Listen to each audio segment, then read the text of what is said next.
വേണമെങ്കിൽ. അപ്പോൾ കഴിഞ്ഞ ക്ലാസ്സിൽ നമ്മൾ കുറേ കാര്യങ്ങൾ ഫണ്ടമെൻ്റൽ അനാലിസിസ് ചെയ്യുന്നതിനെക്കുറിച്ച് ഒരുപാട് കാര്യങ്ങൾ പറഞ്ഞിട്ടുണ്ടായിരുന്നു. അപ്പോൾ ഇപ്രാവശ്യം നമ്മൾ പറയാൻ പോകുന്നത് ആരാണ് പ്രൊമോട്ടേഴ്സ് എന്നുള്ളതാണ് ആദ്യം പറയാൻ പോകുന്നത്. അപ്പോൾ എന്തായിരിക്കും അല്ലെങ്കിൽ എന്താണ് പ്രൊമോട്ടേഴ്സിന് ഫണ്ടമെൻ്റൽ അനാലിസിസിലുള്ള പ്രസക്തി, അല്ലെങ്കിൽ ആരാണ് പ്രൊമോട്ടേഴ്സ്? പ്രൊമോട്ടേഴ്സ് എന്ന് പറഞ്ഞു കഴിഞ്ഞാൽ ആ കമ്പനിയുടെ ഓണേഴ്സാണ്, അല്ലെങ്കിൽ ആരാണോ ആ കമ്പനി കൈവശം വെച്ചിരിക്കുന്നത് അവരാണ്. ശരിക്ക് എന്തുണ്ട്, നമ്മൾ സാധാരണ പറയാറുണ്ട്, ഇപ്പോൾ ഞാനൊരു കമ്പനി റൺ ചെയ്യുന്ന ഒരാളാണെങ്കിൽ അപ്പോൾ അതിൽ ചിലപ്പം എന്തുണ്ടാവാം, ഒരു 5-6 പാർട്ട്നേഴ്സ് ഉണ്ടാവാം. ചിലപ്പോൾ എന്തായിരിക്കും, സെൽഫായിരിക്കും. അപ്പോൾ ഞാൻ ഒറ്റയ്ക്കാണെങ്കിൽ ഞാൻ മാത്രമായിരിക്കും ഇതിൻ്റെ പ്രൊമോട്ടർ എന്ന് പറയുന്നത്. അല്ല, ഈ 5-6 പേര് കൂടിയിട്ട് ഒരു പാർട്ണർഷിപ്പ് ഫേം ആണെങ്കിൽ എന്തായി, അവർക്ക് ഇതിൻ്റെ പ്രൊമോട്ടേഴ്സാണ്. അപ്പോൾ സാധാരണ കേസിൽ നമുക്ക് എന്തുണ്ട്, ഈ പ്രൊമോട്ടേഴ്സ് ആരാണ് എന്നുള്ളത് നല്ല പ്രസക്തി ഉണ്ട്. ഇപ്പോൾ നിങ്ങൾ നോക്കിയാൽ മതി, വലിയ വലിയ കമ്പനി, ഇപ്പോൾ റിലയൻസ് ഒക്കെ നോക്കിക്കഴിഞ്ഞാൽ റിലയൻസിൻ്റെ ഉടമസ്ഥയിലുള്ള ഒരുപാട് കമ്പനികളുണ്ട്. അപ്പോൾ ആ കമ്പനികളുടെയൊക്കെ പെർഫോമൻസ് അല്ലെങ്കിൽ അതിൻ്റെയൊക്കെ റിസൾട്ട് കണ്ടാൽ അറിയാൻ പറ്റും അവർക്ക് ബിസിനസ് ചെയ്ത് പരിചയമുള്ള ആൾക്കാരാണ് എന്നുള്ളത്. ഇതേപോലെ നമ്മൾ ചുറ്റുഭാഗം നോക്കിക്കഴിഞ്ഞാൽ ഒരുപാട് കമ്പനികളുണ്ടാവും. നമുക്ക് സ്റ്റോക്ക് മാർക്കറ്റിൽ ലിസ്റ്റ് ചെയ്ത കമ്പനികളായിക്കോട്ടെ അല്ലാത്ത കമ്പനികളായിക്കോട്ടെ, അവരെന്ത് ചെയ്യുന്നുണ്ടാവും, അവർ ബിസിനസ് ചെയ്ത് പരിചയമില്ല അല്ലെങ്കിൽ പ്രോഫിറ്റ് ആക്കി മാറ്റാൻ കഴിവുള്ള ഒരുപാട് പേരുണ്ട്. അപ്പോൾ അത്തരത്തിലുള്ള ആൾക്കാരാണ് ഒരു കമ്പനി ലീഡ് ചെയ്യുന്നത് എന്നുണ്ടെങ്കിൽ ഓട്ടോമാറ്റിക്കായി എന്ത് ചെയ്യാം, നമുക്ക് ധൈര്യത്തോടെ ഇൻവെസ്റ്റ് ചെയ്യാമെന്നുള്ളതാണ്.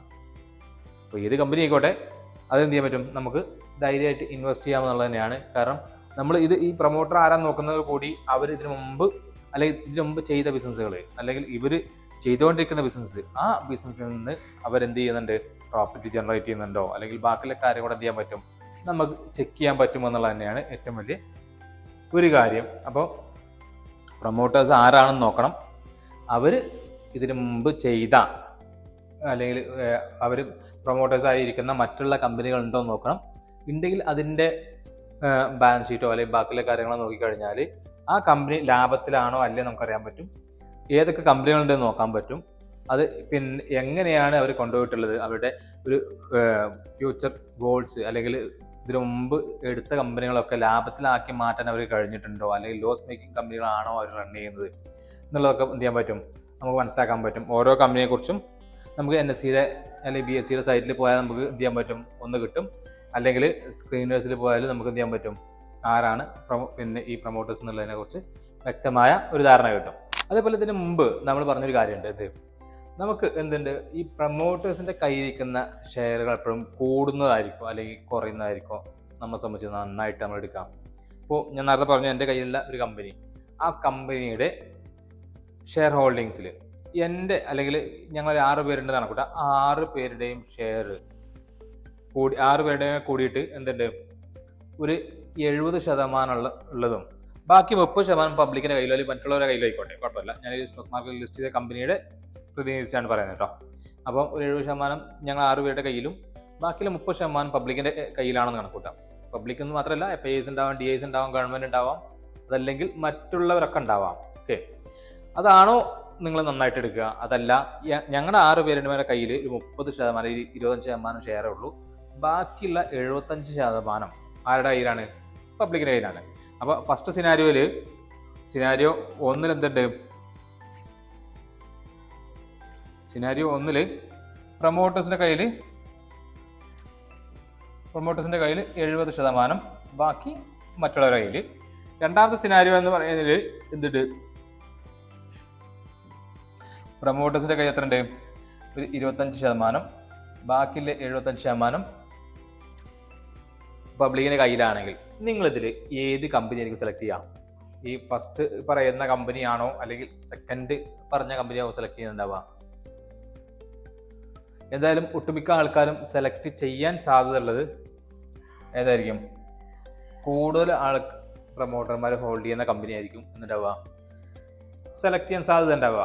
കാരണം ആ പ്രൊമോട്ടർമാർക്ക് അവരുടെ കമ്പനിയിൽ വിശ്വാസം ഉണ്ടായതുകൊണ്ടാണ് എന്ത് ചെയ്യുന്നത്, അവരുടെ ഹോൾഡിങ്സ് കൂടുതലായിട്ട് നിൽക്കുന്നത്. അപ്പോൾ അവർക്ക് അതിൽ വിശ്വാസം നഷ്ടപ്പെട്ടു തുടങ്ങിക്കഴിഞ്ഞാൽ അവരെന്ത് ചെയ്യും, അവരുടെ കമ്പനിയിൽ വിശ്വാസം നഷ്ടപ്പെട്ടു തുടങ്ങിക്കഴിഞ്ഞാൽ അല്ലെങ്കിൽ പ്രോഫിറ്റ് ഉണ്ടാക്കാൻ പറ്റാത്തൊരു കമ്പനിയാണ് എന്നുണ്ടെങ്കിൽ അത് പണയം വെച്ചിട്ടോ അല്ലെങ്കിൽ വിറ്റിട്ടോ അല്ലെങ്കിൽ മറ്റുള്ള എന്തെങ്കിലും രീതി എന്ത് ചെയ്യും, അവർ പ്രൊമോട്ട് ഹോൾഡിങ്സ് കുറക്കും എന്നുള്ളതാണ്. ആദ്യം. അപ്പോൾ കുറക്കുമെന്ന് പിന്നെ ഇപ്പം പല കമ്പനികളും നോക്കിയാൽ നിങ്ങൾക്ക് അറിയാൻ പറ്റും, എന്തെങ്കിലും കാരണമാവാം, പേഴ്സണൽ റീസൺ ആവാം, അല്ലെങ്കിൽ വേറെ എന്തെങ്കിലും കാരണമാവാം, കുറക്കാനുള്ള സാധ്യത കൂടുതലാണ്. അപ്പം എപ്പോഴും പ്രോഫിറ്റ് ജനറേറ്റ് ചെയ്യുന്ന ഒരു കമ്പനിയിൽ ഒരാൾ, ഇപ്പം ഞാനൊരു കമ്പനി ഓൺ ചെയ്യുന്ന ഒരാളാണ്, ഇങ്ങനെ ആലോചിച്ചാൽ മതി, ഞാൻ ഒരു കമ്പനി ഓൺ ചെയ്യുന്ന ഒരാളാണ്, എനിക്ക് ആവശ്യത്തിനുള്ള പ്രോഫിറ്റ് എന്തുണ്ട് എൻ്റെ കമ്പനിയിൽ നിന്ന് കിട്ടുന്നുണ്ടെങ്കിൽ, ഒരുവിധം കഴിയുമെന്നുണ്ടെങ്കിൽ എന്ത് ചെയ്യില്ല, ഞാൻ ഇതിൻ്റെ കുറച്ച് ഷെയർ വേറെ കൊടുക്കാൻ നിൽക്കില്ല. കാരണം എന്താണ്, എനിക്ക് കിട്ടുന്ന ഒരു വരുമാനമാണ് അവർക്ക് ഷെയർ ചെയ്ത് പോകുന്നത്. ഇനി ഇത് ഈ കൊടുക്കുന്ന പൈസയും കൊണ്ട് എനിക്ക് കമ്പനി ഡെവലപ്പ് ചെയ്യാൻ പറ്റും, അല്ലെങ്കിൽ വേറെ ഒരു ഫേം സ്റ്റാർട്ട് ചെയ്യുക, അല്ലെങ്കിൽ വലിയ എമൗണ്ട് കിട്ടും എന്നിട്ട് സ്റ്റാർട്ട് ചെയ്യുന്ന കേസാണെങ്കിൽ ഓക്കെ. അതല്ലാത്ത കേസിൽ നോർമൽ കേസിൽ കൊടുക്കാൻ നിൽക്കില്ല എന്നുള്ളത് തന്നെയാണ്. അപ്പോൾ ഹയർ പ്രൊമോട്ടർ ഹോൾഡിങ്സ് എപ്പോഴും എന്താണ്, പോസിറ്റീവായിട്ടാണ് മാർക്കറ്റ് എടുക്കുക. അപ്പോൾ നമുക്കറിയാം, ഒരു 50% താഴെയാണെങ്കിൽ ഡയറക്ടർ ബോർഡിൽ പിന്നെ ഇവർ വരാനുള്ള സാധ്യതയ്ക്ക് എന്തുണ്ട്, ചെറിയൊരു റിസ്ക് ഉണ്ട് അല്ലേ. ഒരു 50% താഴെയാണെങ്കിൽ ചെറിയ റിസ്ക് ഉണ്ട്. കാരണം മറ്റുള്ളവരൊക്കെ ഒരുമിച്ച് കഴിഞ്ഞാൽ, ഒരു റെയർ സിനാരിയോ ആണെങ്കിൽ പോലും മറ്റുള്ള ആൾക്കാരുടെ ഒരുമിച്ച് കഴിഞ്ഞാൽ വേണമെങ്കിൽ എന്ത് ചെയ്യാൻ പറ്റും, 50% താഴെയാണെങ്കിൽ ഡയറക്ടർ ബോർഡ് മാറ്റാൻ പറ്റും.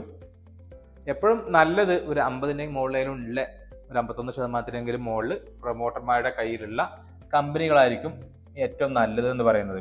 അപ്പോൾ മറ്റത് മോശമാണെന്നല്ല, പക്ഷെ അങ്ങനെയാണ് നമുക്ക് എന്ത് ചെയ്യാൻ പറ്റുക, സെലക്ട് ചെയ്യാൻ പറ്റുക, അല്ലെങ്കിൽ അങ്ങനെയുള്ള കമ്പനികളായിരിക്കും നമ്മൾ ഏറ്റവും കൂടുതലായിട്ട് സെലക്ട് ചെയ്യുന്നുണ്ടാവുക.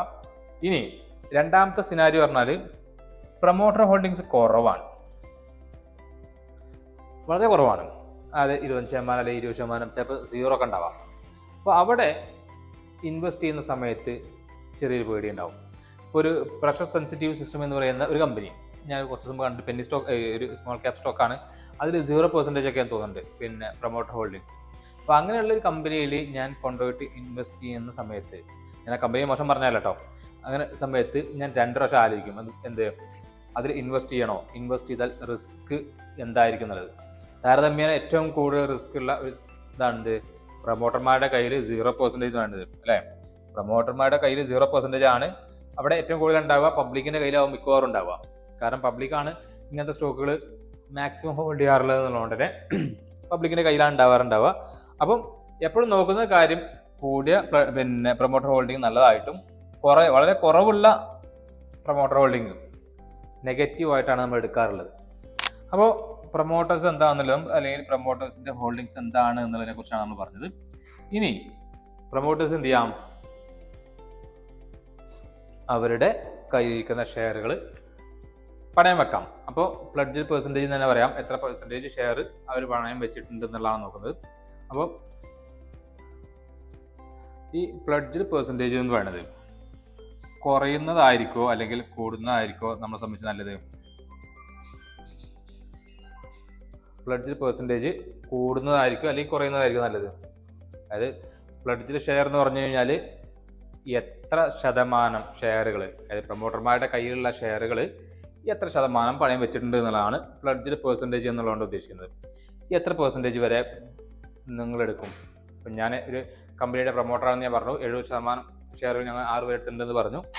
അതിൽ ഈ 70% ഞാൻ മേജർ ഷെയറുകൾ പണയം വെച്ചിട്ടുണ്ടെങ്കിൽ, അപ്പോൾ നമ്മൾ പറഞ്ഞു നമ്മൾ കമ്പനിയുടെ ഓണറാണ്, ഒരു 70% കണക്കൊക്കെ നേരത്തെ പറഞ്ഞിട്ടുണ്ടായിരുന്നു. ആ 70% എത്ര, അല്ലെങ്കിൽ ഒരു പിന്നെ 20% 30% പണയം വെച്ചിട്ടുണ്ട്, അല്ലെങ്കിൽ പ്ലഡ്ജ് ചെയ്തിട്ടുണ്ട് കണക്കൂട്ടാം. നിങ്ങൾ എന്തായാലും മനസ്സിലാക്കുക. മനസ്സിലാക്കാൻ പറ്റുന്ന 2-3 കാര്യങ്ങൾ എന്തായിരിക്കും? ഒന്ന്, എനിക്ക് പേഴ്സണലി അല്ലെങ്കിൽ ഞങ്ങൾക്ക് പേഴ്സണലി പൈസക്ക് എന്തോ ആവശ്യമുണ്ട്. അതല്ല എന്നുണ്ടെങ്കിൽ എന്ത് ചെയ്യാം, എക്സ്പാൻഷന് വേണ്ടിയാവാം, കമ്പനിയുടെ എക്സ്പാൻഷന് വേണ്ടിയാവാം. അതല്ലെങ്കിൽ എല്ലാ കടങ്ങളും റീപേയ്മെൻറ്റോ അല്ലെങ്കിൽ മറ്റുള്ള കാര്യങ്ങളോ പോകാൻ വേണ്ടിയിട്ടായിരിക്കും. എങ്ങനെയാണെങ്കിലും കൂടിയ പ്ലഡ്ജ്ഡ് പെർസെൻറ്റേജ് എന്ന് പറഞ്ഞാൽ, അല്ലെങ്കിൽ പണയം വെച്ച ശതമാനം കൂടുതലാണെങ്കിൽ അത് നെഗറ്റീവായിട്ടാണ് എപ്പോഴും എന്ത് ചെയ്യുക, മാർക്കറ്റ് എടുക്കുക. അല്ലെങ്കിൽ ഒരു ഇൻവെസ്റ്റർ ആണെങ്കിൽ എന്ത് ചെയ്യും, അത് നെഗറ്റീവായിട്ടാണ് എടുക്കുക. അപ്പോൾ എപ്പോഴും എന്തായിരിക്കും നല്ലത്? ഈ പ്ലഡ്ജ്ഡ് പെർസെൻറ്റേജ് എന്ന് പറയുന്നത് 0 അല്ലെങ്കിൽ 0% ആണെങ്കിൽ അതായിരിക്കും ഏറ്റവും നല്ലത്. അപ്പോൾ എല്ലാ കേസിലും എന്തില്ല, 0% കിട്ടിക്കോളണമെന്നൊന്നുമില്ല. പക്ഷേ എപ്പോഴും 0% ആവുകയാണെങ്കിൽ പണയം വെച്ചിട്ടില്ലാത്ത കമ്പനികളായിരിക്കും ഏറ്റവും നല്ലത്. ഇപ്പോൾ നമുക്കറിയാം, ഇപ്പോൾ നിയർലി നമ്മളെ കേരളത്തിലെ ജ്വല്ലറി അല്ലേ, കല്യാൺ ജ്വല്ലറി എന്ത് ചെയ്തിട്ടുണ്ടായിരുന്നു, അവരുടെ കല്യാൺ ജ്വല്ലറി എന്ത് ചെയ്തിട്ടുണ്ടായിരുന്നു, കുറച്ച് ഷെയർസ് പണയം വെച്ചിട്ടുണ്ടായിരുന്നു. ഇപ്പോൾ ഈ അടുത്താണ്, ഇപ്പോൾ 1-2 ആഴ്ചയ്ക്ക് ആയിട്ടുണ്ടാവുള്ളൂ, ഒരു 3.4% അല്ലെങ്കിൽ ആ ഒരു പിന്നെ 3.4 ആണെന്ന് തോന്നുന്നുണ്ട് പെർസെൻറ്റേജ് ഷെയറുകൾ പണയം വെച്ചിട്ടുണ്ടായിരുന്നു. ഓൾറെഡി ഈ സ്റ്റോക്കിന്റെ വില ഇടിഞ്ഞുകൊണ്ടിരിക്കുകയാണ്.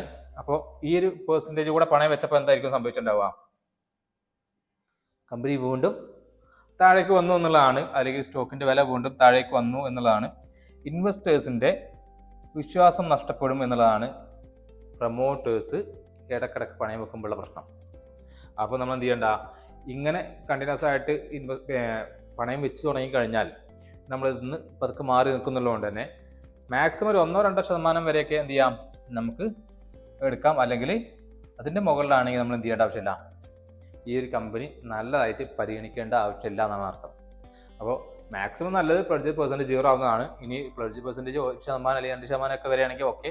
പക്ഷെ അതിൻ്റെ മുകളിലേക്ക് പോവുകയാണെങ്കിൽ അത്തരത്തിലുള്ള കമ്പനികൾ നമ്മൾ ലോങ് ടേമിലേക്ക് പരിഗണിക്കേണ്ടതില്ല എന്നുള്ളതാണ് അർത്ഥം. അപ്പോൾ ചുരുക്കി പറഞ്ഞാൽ കുറഞ്ഞ പ്രൊമോട്ടർ ഹോൾഡിങ്സും അതേപോലെ ഹയർ പ്ലഡ്ജ് പെർസെൻറ്റേജ് ആണെങ്കിൽ ആ കമ്പനി നമ്മൾ എന്ത് ചെയ്യില്ല, ലോങ് ടൈമിലേക്ക് എന്തായാലും പരിഗണിക്കില്ല. ഇനി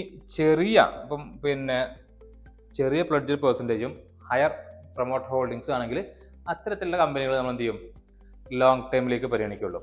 അപ്പോൾ ഇതൊക്കെയാണ് ഈ പ്ലഡ്ജ് പെർസെൻറ്റേജ് അല്ലെങ്കിൽ പ്രൊമോട്ടർ ഹോൾഡിങ്സ് എന്നുള്ളത് നമ്മൾ ഫണ്ടമെന്റൽ അനാലിസിസ് നോക്കുന്ന 1-2 കാര്യങ്ങൾ.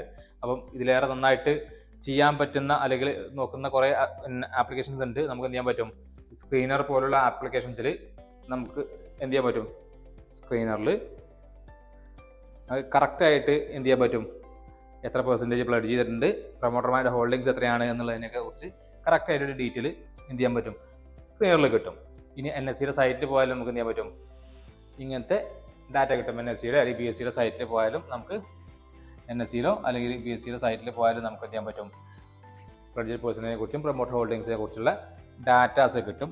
അപ്പോൾ എന്ത് ചെയ്യാം, ഒരു കമ്പനി സെലക്ട് ചെയ്യുന്നതിന് മുമ്പ് നമ്മൾ ഇതിന് മുമ്പ് പറഞ്ഞ ക്രൈറ്റീരിയ മാച്ച് ആവുന്നതിനോട് കൂടി പ്രൊമോട്ടേഴ്സിൻ്റെ ഹോൾഡിങ്സ് അതേപോലെ പ്ലഡ്ജ് പെർസെൻറ്റേജ് തുടങ്ങിയ കാര്യങ്ങൾ എന്ത് ചെയ്യാം, ഒന്ന് ചെക്ക് ചെയ്യാം.